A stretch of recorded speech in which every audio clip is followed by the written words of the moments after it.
Saudara-saudari yang seiman dan yang terkasih dalam Yesus Kristus, selamat siang. Hari ini kita merayakan Hari Raya Tuhan Yesus Kristus, Raja Semesta Alam. Pada akhir dari tahun liturgi, kita mau menghormati Kristus sebagai Raja kita, sebagai pemimpin kita. Marilah kita menghayati hari raya ini dengan menempatkan Kristus sebagai pemimpin dalam hidup kita. Mari kita mencoba untuk menjadikan Kristus sebagai teladan bagi kita, terutama teladan dalam mencintai sesama kita yang menderita. Marilah berdoa.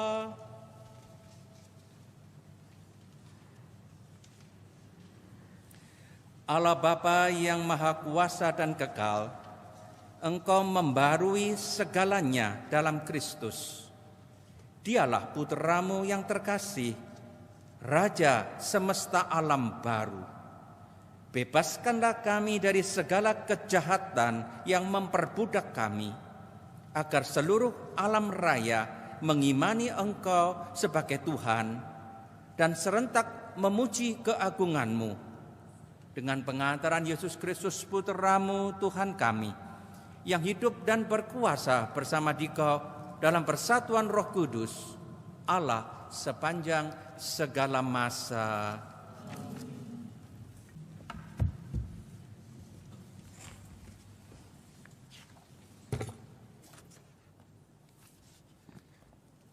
Saudara-saudari yang terkasih dalam Kristus, dalam surat pertama Rasul Yohanes pasal 4 ayat 7 dikatakan, saudara-saudaraku yang kekasih, marilah kita saling mengasihi, sebab kasih itu berasal dari Allah. Dan tidak hanya itu, bukan hanya berasal dari Allah. Dikatakan pada ayat 16, Allah adalah kasih, dan barang siapa tetap berada di dalam kasih, ia tetap berada di dalam Allah dan Allah di dalam Dia. Oleh karena itu, perintah terbesar yang diberikan oleh Yesus kepada para pengikutnya tidak lain adalah perintah untuk mengasihi Allah dengan segenap hati, segenap budi, dan segenap tenaga. Dan yang sama dengan perintah itu adalah perintah untuk mengasihi sesama seperti diri sendiri.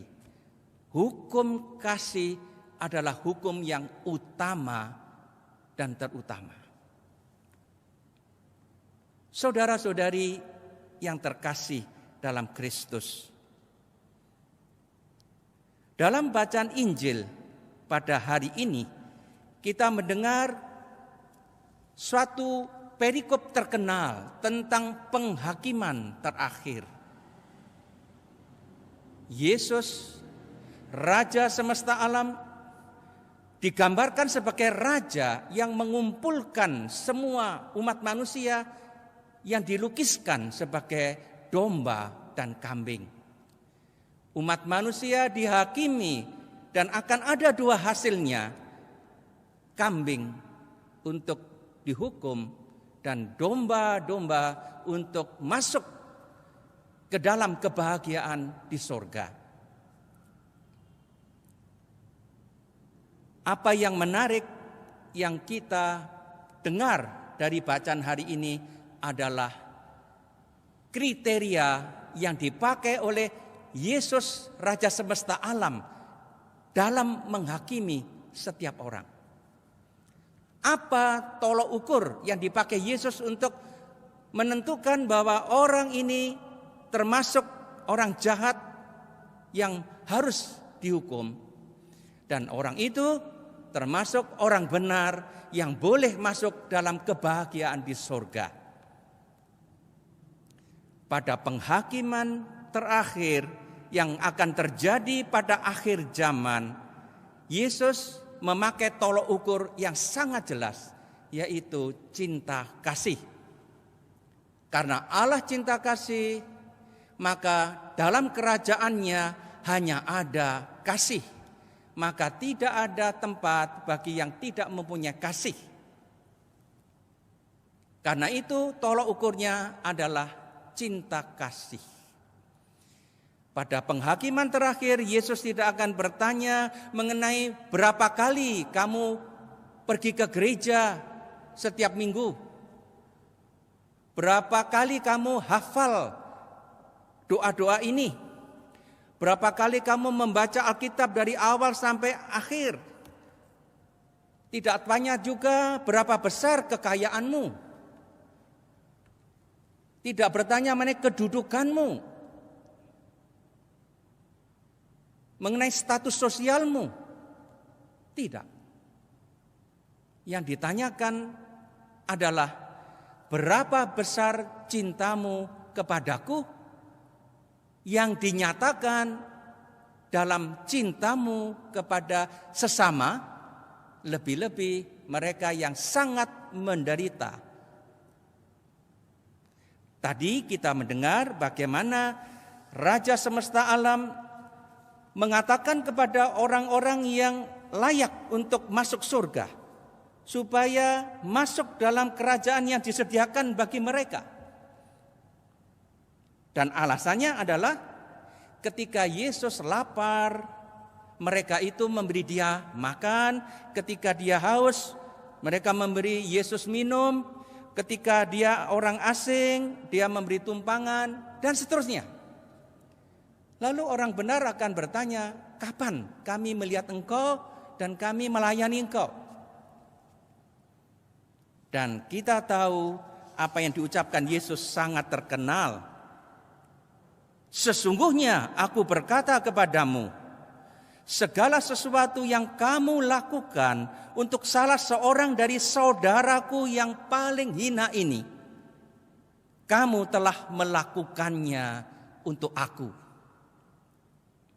Yesus menyamakan dirinya dengan sesama kita, terutama dengan mereka yang miskin, yang menderita, yang sakit, yang tertindas. Kalau kita mencintai mereka, Yesus menganggap cinta kita itu ditujukan kepadanya juga. Kita masih ingat ketika Saulus mengejar-ngejar orang-orang Kristen dan Yesus menampakkan diri kepadanya. Saulus bertanya, siapa engkau Tuhan? Dan Yesus mengatakan, akulah Yesus yang kamu kejar-kejar. Yesus menyamakan dirinya dengan orang-orang Kristen yang dikejar-kejar oleh Saulus. Oleh karena itu, para saudara yang terkasih, bagi kita orang Kristen mencintai sesama, lebih-lebih mencintai orang yang sangat membutuhkan, bukan hanya ungkapan dari humanisme. Bukan hanya ungkapan bahwa kita manusia mau mencintai sesama manusia. Lebih dari semuanya itu, kita percaya ketika kita menghayati cinta kepada sesama, kita melihat Kristus di dalam diri mereka. Apa yang kita lakukan kepada sesama kita yang miskin, menderita, dan seterusnya, sama dengan kita lakukan kepada Yesus sendiri.